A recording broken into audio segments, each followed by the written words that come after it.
آج میرے عزیزوں عید الفطر میں جو نہیں کرنے کے کام ہے وہ مجھے بتانے کی ضرورت نہیں، سمجھدار طبقہ ہے ہمارا۔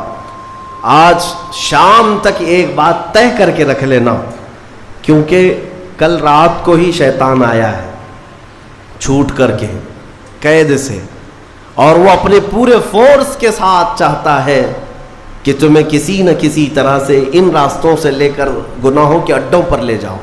کتنے ایسے لوگ ہیں جو ایک ہی دن میں اس کے شکنجے میں پھنس جاتے ہیں، یہ ان کا معاملہ ہے۔ اسی لیے آج شام تک اپنے آپ کو کنٹرول کرو کہ میں نہ آج گانے بجانے، سینما اور جوؤں کی طرف جاؤں گا، اور نہ ہی بے حیائی کے اڈوں کی طرف جاؤں گا۔ آج کا دن اللہ رب العزت اپنے فرشتوں پر رشک فرماتا ہے۔ توجہ تو چاہتا ہوں، توجہ۔ عید کے دن جب بندے سجدے میں گرتے ہیں، عیدگاہ ہو کہ مسجدیں ہو، جیسے ہی تم عید کے دن سجدے میں چلے جاتے ہو، یہ لمحہ کون سا ہے جانتے ہیں آپ؟ یہ لمحہ کون سا ہے؟ جس دن دنیا پوری، آپ بھی رمضان بھر سجدے میں گئے ہوں گے، عبادتیں کر کے بھیک کیا مانگتے تھے؟ اللہ تو راضی ہو جا۔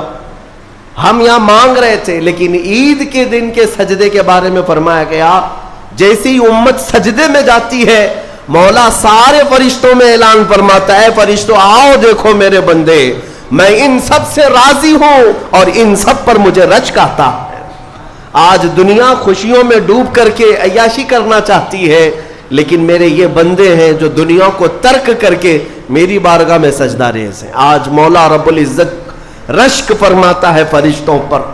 اس لیے میرے عزیزوں، نہایتی اخلاص کے ساتھ، اطمینان کے ساتھ، اور اللہ رب العزت کی بارگاہ میں اپنے آپ کو خود سپرد کر کے عید کی نماز ادا کریں، اور امید ہے کہ یہ عید ہماری ایک انقلاب لائے گی انشاءاللہ۔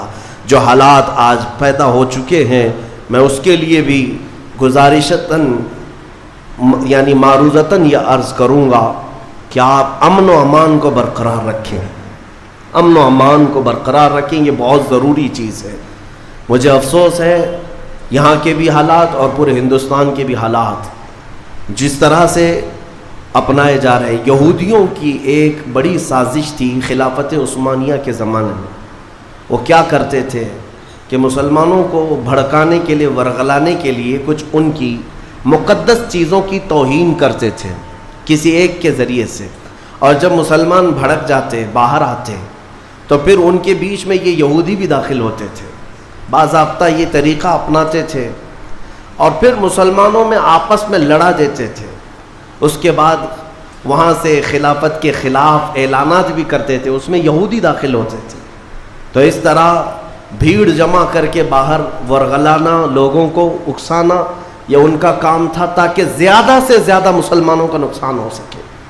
اسی لیے میں چاہتا ہوں کہ اپنے غم و غصے کا اظہار صرف بھیڑ سے نہیں ہوتا، جس میں اعلیٰ حضرت فاضل بریلوی رضی اللہ تعالیٰ عنہ نے بھی ارشاد فرمایا کہ مسلمانوں کو اس طرح سے کھلے طور پر کسی چیز پر جمع کر لینا جس سے خطرات لاحق ہوں ناجائز ہے۔ آپ ان چیزوں کا بہت خیال رکھیں کہ دشمن طاقتیں آج یہی چاہتی ہیں کہ تمہیں اکسا کر، ورغلا کر تمہارا زیادہ سے زیادہ نقصان کر سکیں۔